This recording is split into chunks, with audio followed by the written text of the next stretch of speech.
Film dibuka dengan suasana Indomaret yang sepi. Mas-mas penjaga yang gabut memilih menghabiskan waktunya untuk nobar celengan film di HP-nya. Asik. Namun tiba-tiba segerombolan pemuda masuk dan langsung membuat kekacauan. Mereka membuka ciki-ciki tanpa membayar. Saat ditegur, salah satu pemuda langsung melemparkan pukulan yang mengenai wajah penjaga itu. 계산하고 드셔야죠. Ternyata pemuda ini berniat untuk merampok Indomaret sambil mengeluarkan pisau. Karena takut dan terancam, penjaga itu membuka mesin kasir dan menyerahkan uangnya. Namun uang yang berhasil dirampok hanya sedikit. Penjaga beralasan jika banyak pembeli lebih memilih membayar menggunakan kartu ATM atau QRIS. Namun ya walaupun dapatnya sedikit, namanya juga perampok, sikat aja lah.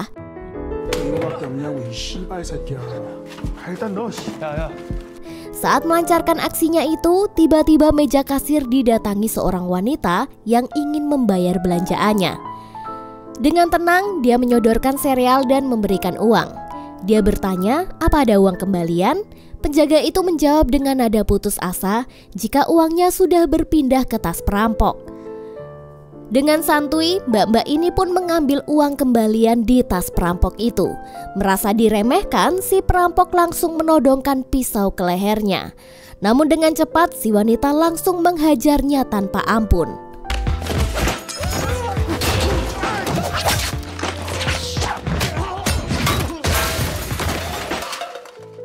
Inilah dia, balerina. Scene berikutnya menampilkan pertunjukan tari balet yang indah oleh beberapa wanita. Dengan lihai, mereka menggerakkan tubuhnya. Keindahan itu membuat semua penonton terpukau. Namun tiba-tiba ada satu penari yang terjatuh. Wanita itu bernama Minhee.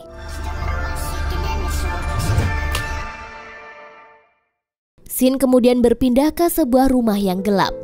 Tampak seorang wanita berambut pirang bernama Okju sedang makan malam dengan telur dadar.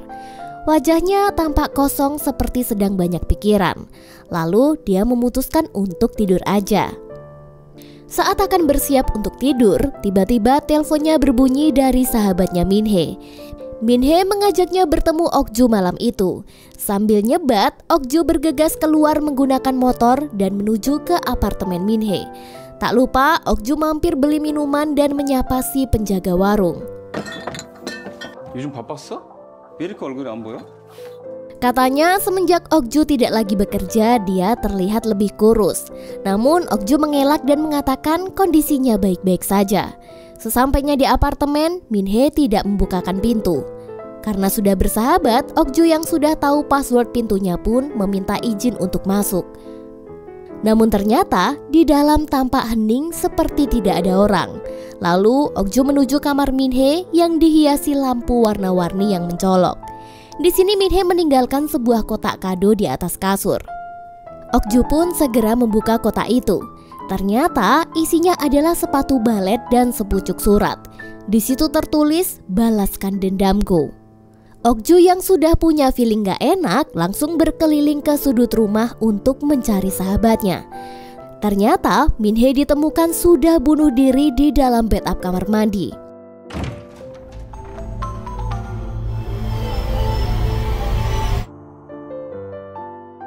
Malam itu Okju sangat sedih karena kehilangan sahabatnya. Lalu kita pun diajak flashback ke awal mula persahabatan mereka dimulai. Suatu hari Okju pergi ke toko kue ulang tahun untuk dirinya sendiri. Ya, itu hari ulang tahunnya. Namun kehidupannya sangatlah sendirian. Jadi daripada mengharapkan kejutan dari orang lain, lebih baik merayakannya sendirian. Namun Minhee yang ceria mengingat jika mereka adalah teman lama. Jadi di sini Minhee pun mengajak Okju untuk merayakannya bersama. Di sini Okju cerita jika pekerjaannya adalah pengawal orang-orang penting di perusahaan asing. Itulah kenapa Okju sangat pandai bela diri. Sedangkan Minhee yang feminim dan cantik memperkenalkan diri sebagai seorang balerina. 너는? 나? 나 발레리나야. Scene lalu beralih ke masa kini, di mana setelah kejadian bunuh diri Min Hee, polisi berdatangan untuk mengevakuasi mayatnya. Sedangkan Ok-ju dengan penuh emosi langsung cabut pergi ke rumahnya dan searching kode yang ada di surat peninggalan Min Hee. Di sana tertulis Chef Choi 104. Dan ketemulah sebuah akun Instagram yang isinya adalah foto-foto makanan. Ok-ju pun mencoba memancing dengan pura-pura pesan makanan. Pesan itu dibalas oleh pemilik akun, namun selang beberapa saat Ok-ju menjadi teringat akan kebersamaan dengan mendiang sahabatnya. Saat foto bersama, berenang, jalan-jalan ke pameran, dan mengecat rambut. Hari-hari itu terasa indah bagi seorang Ok-ju yang kesepian. Di tengah lamunannya, tiba-tiba HP mendiang Min Hee berbunyi. Telepon itu dari seorang pria yang tampaknya pernah punya hubungan asmara dengan Min Hee. 여보세요? 씨발 또 대답 안 하네. 친구들 볼 시간은 있나 보지? Diketahui pria itu bernama Choi. Dalam telepon itu, Choi mengajaknya ketemuan di jembatan Jamsu jam 2 pagi sambil memberikan ancaman. Jika dia tidak datang, teman atau keluarganya tidak akan selamat. Sepertinya Choi ini tidak tahu jika Min Hee telah bunuh diri. Diam-diam, Ok-ju datang ke jembatan untuk mencari tahu siapa sih si Choi ini yang mengancam mendiang sahabatnya. Selang beberapa saat, dia melihat sebuah mobil Lamborghini berhenti dan Choi keluar membagikan tote bag kepada 2 orang yang sudah menunggu. Lalu, diam-diam pria itu menerima tote bag itu dan mengambil sesuatu, mengantonginya lalu bergegas pergi. Transaksi apakah itu? Mungkin jual beli cilok kali ya. Setelah itu, Choi menelpon HP Min Hee.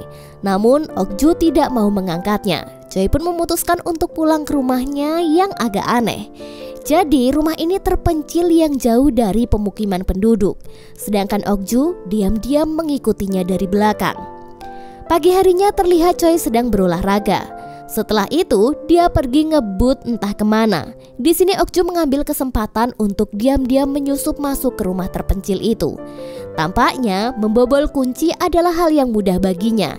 Sekali coba langsung bisa. Nah, di dalam rumah itu, Ok-ju menempelkan alat perekam pada lemari dan lampu. Setelah itu dia berkeliling ke tiap sudut rumah dan membuka sebuah lemari yang berisi aksesoris.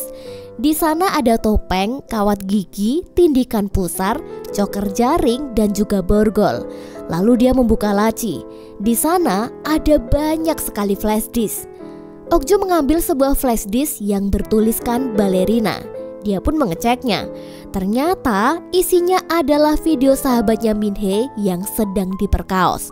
Wah, berarti semua aksesoris itu adalah milik orang-orang yang sudah diperkaos oleh Choi. Sebuah fetis yang sangat mengerikan. Lalu kita kilas balik ke momen mendiang Min Hee yang sedang menari di atas panggung. Dalam pentas itu, dia tampak ketakutan dan terjatuh karena melihat bayang-bayang Choi. Ok-ju yang melihat video sahabatnya sedang diperkaos sangat tidak terima dan meluapkan kemarahannya di pinggir danau. Sedangkan Choi tampak santuy mencuci mobil sportnya lalu duduk-duduk sambil melihat ponsel. Ok-ju yang sudah memasang alat perekam di rumah Choi terus fokus memantaunya dari kejauhan. Terdengarlah percakapan bahwa dia akan mencari mangsa baru demi memuaskan fetisnya. Choi berencana akan ke Club Heaven dan melangsungkan aksinya. Sebelum Ok-ju mengikuti Choi, dia mampir ke apartemen mendiang Min Hee dan meminjam baju tank top agar terlihat lebih feminim. Di sini dia memang sengaja berdandan demi menjebak Choi. Dan benar saja, Ok-ju menarik perhatiannya. Dalam menjalankan aksinya, Choi dengan sengaja pura-pura salah kenal. Dan dia pun berhasil membungkus Ok-ju ke hotel. 제가 술 한 잔 사도 될까요?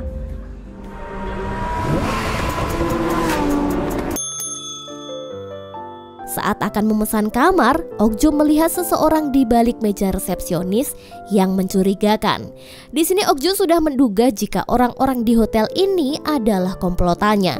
Saat masuk ke dalam hotel, desainnya mirip istana kerajaan Tiongkok dengan lampu remang-remang dan tembok bermotif bunga. Saat basa-basi, mereka tampak canggung. Lalu seperti biasa dia akan memberikan minuman pada korbannya yang sudah diberi narkoboy. Lalu memakai kostum penjahat dan mengambil handycam. Saat akan eksekusi, Okju yang pura-pura teller menunggu momen yang tepat untuk melawannya. Dan benar saja, saat Choi lengah, Okju langsung menghajarnya habis-habisan. Awalnya Choi mampu melawan, namun Okju cukup kuat untuk menghabisi si pria berotot ini.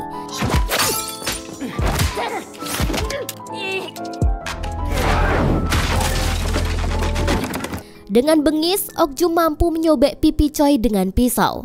Namun ternyata keributan itu didengar oleh resepsionis yang sudah jelas-jelas adalah komplotan mereka. Dia datang menggunakan pistol dan menembaki Okju. Namun keadaan segera berbalik, Okju berhasil lolos dari tembakan dan pergi keluar pintu. Saat akan melarikan diri, lagi-lagi masih ada satu lagi komplotan yang membawa gergaji. Dia pun siap menyerang Okju. Dan tiba-tiba pintu kamar lain terbuka dan muncullah gadis berseragam yang menyelamatkan Okju.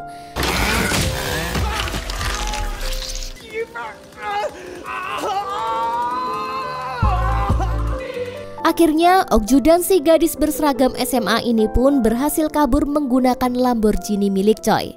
Sedangkan Choi kini menjalani operasi karena pipi hingga mulutnya sobek parah. Saat tersadar, bos besar dari komplotan mereka pun menjenguk. Di sini terungkaplah bahwa Choi hanya bagian kecil dari sebuah bisnis narkoboy dan jual beli wanita. Bos besar yang marah atas kecerobohan Choi memintanya segera menemukan Okju dalam waktu 3 hari. 그 여자애는 3일 안에 데리고 와. 할 수 있지? Sedangkan Okju kini sedang makan bersama si gadis berseragam SMA. Ternyata dia ini adalah salah satu dari korban yang diperkaos komplotannya Choi. Si gadis SMA ini juga ingin membalaskan dendam pada komplotan penjahat itu. Dia cerita jika sudah dijebak dan diberi minuman narkoboy. Lalu dia diperkaos dan videonya dijadikan ancaman supaya dia tetap mau melayani mereka. Dan di luar sana ada lusinan wanita yang merasa hidupnya terancam sama seperti mendiang Minhee. 언니 걸 줄 알았거든요. 잘 기도했어요. 누군가 좀 나타나게. 그래서 모든 계약을 수행할 수 있게 해달라고. 계획이라니? Di tempat lain, Choi yang sudah keluar dari rumah sakit menemui rekannya yang bernama Myung-si. Dia ini adalah apoteker yang diam-diam juga meracik narkoboy untuk diperjualbelikan. Di sini, Choi meminta bantuan Myung-sik untuk mencarikan Okju dan menghabisinya. Dan sebagai imbalan, dia akan dibayar 100 juta won. Di tempat lain, Okju menemui rekannya yang berprofesi sebagai pelatih penembak. Di sini, Okju ingin membeli peralatan tembak ilegal. Selang beberapa saat, datanglah truk yang dikendarai sepasang kakek nenek. Setelah menyerahkan uang yang seadanya, Okju membeli pistol yang tampaknya sudah terlalu tua untuk dipakai di zaman sekarang. Lalu sang nenek malah menunjukkan aksinya menggunakan alat pemusnah tawon. Di mana gas yang digendongnya, wus, mengeluarkan api yang sangat besar.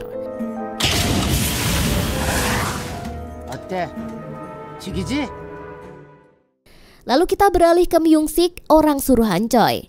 Sambil mencuci mobil, dia menelpon seseorang yang diketahui bernama Detektif Kim. Myung-sik meminta bantuan detektif ini untuk mencari mobil Lamborghini Choi yang dicuri oleh Okju. Usai telepon itu ditutup, tiba-tiba Choi memberitahu jika mobil mereka dipasangi pelacak oleh seseorang. Siapakah orang yang memasang itu?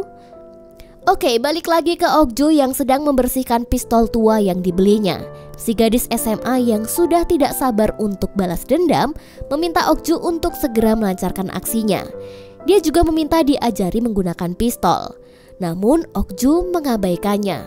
Di tengah malam, Okju pergi membeli cemilan dan coklat mint.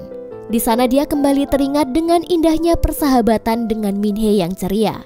Saat kembali pulang, ternyata si gadis SMA sudah menghilang. Okju langsung berkeliling rumah untuk mencarinya. Namun tiba-tiba di balik pintu muncullah Choi dan Myung-sik yang berhasil menemukan keberadaan mereka.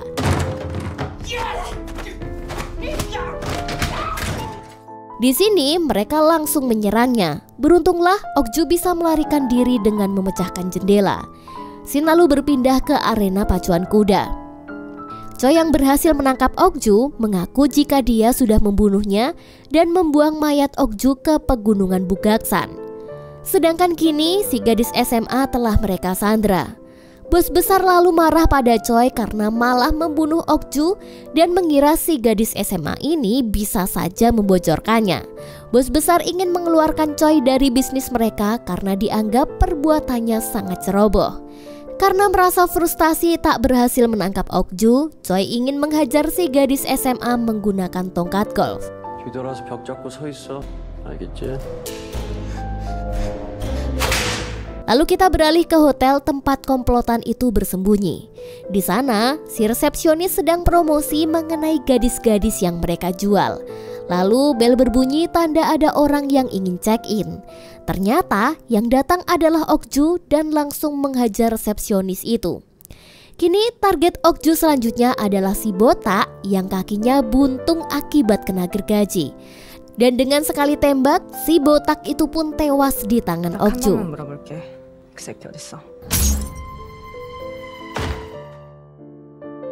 Target selanjutnya adalah Choi yang masih bersembunyi di arena pacuan kuda. Dengan segera, Okju datang mencarinya. Namun, yang dia temukan hanya baju seragam milik si gadis SMA. Dia pun masuk lebih dalam ke arena pacuan kuda itu. Ternyata, terungkaplah bahwa di balik arena pacuan kuda ada kebun ganja yang sangat luas. Bahkan ada banyak sekali karyawan yang mengurus serta bandar yang sedang berkumpul. Wah, berani sekali ya Okju ini masuk ke kandang singa. Di sini Okju juga bertanya di mana mereka menyekap si gadis SMA.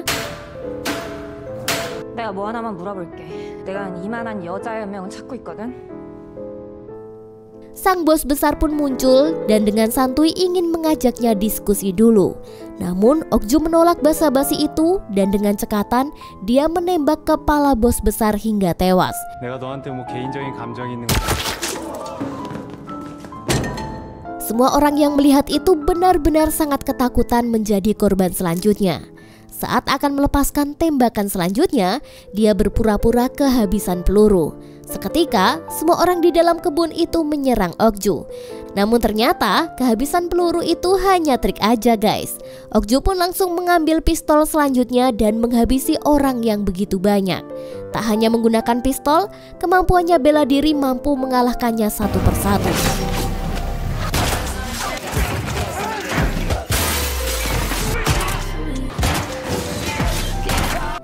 Di saat-saat terakhir, Okju sempat diserang oleh salah satu anak buah itu. Namun karena tidak mau bilang di mana mereka menyembunyikan si gadis SMA, dengan kejam Okju memasukkan beling ke mulutnya dan menghajar pipinya berkali-kali hingga muntah darah.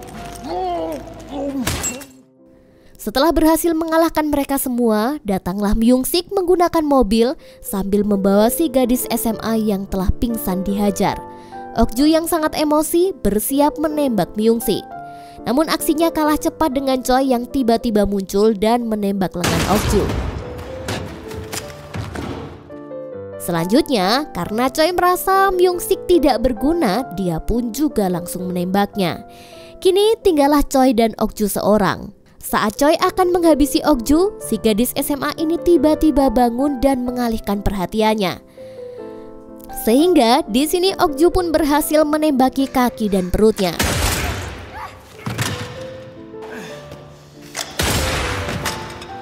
Tidak cukup sampai di situ saja, sebelum dihabisi, dendam Min-hee kepada Choi pun harus benar-benar terbalaskan. Okju dan si gadis SMA membawa Choi ke pinggir pantai dan mengeluarkan mesin pemusnah lebah. Di sini Choi bertanya-tanya, siapakah Okju ini? Kenapa begitu kejam kepadanya? Okju lalu bilang bahwa aksinya ini mewakili Min-hee, si balerina. 나 기억 안 나. 나야 발레리나. Choi yang sangat ketakutan memohon ampun untuk dibebaskan. Namun Okju tetap saja menyalakan mesin itu dan membakarnya hidup-hidup. 내가 지옥 가서 그녀한테 똑같은 짓 계속할 거야. 내가 너 지옥까지 쫓아갈 거야. Di akhir film, Okju melamun di pinggir pantai sambil mengenang momen indah bersama Min-hee. Hari berikutnya, Okju mendatangi rumah Choi dan mengambil semua flash disk yang berisi video saru-saru. Tak lupa dia mengambil buku note yang berisi nama-nama korban. Lalu, Okju pun membakarnya di pinggir pantai bersama Lamborghini. Pak Camat nonton balet sambil melet-melet. Filmnya keren banget, buset.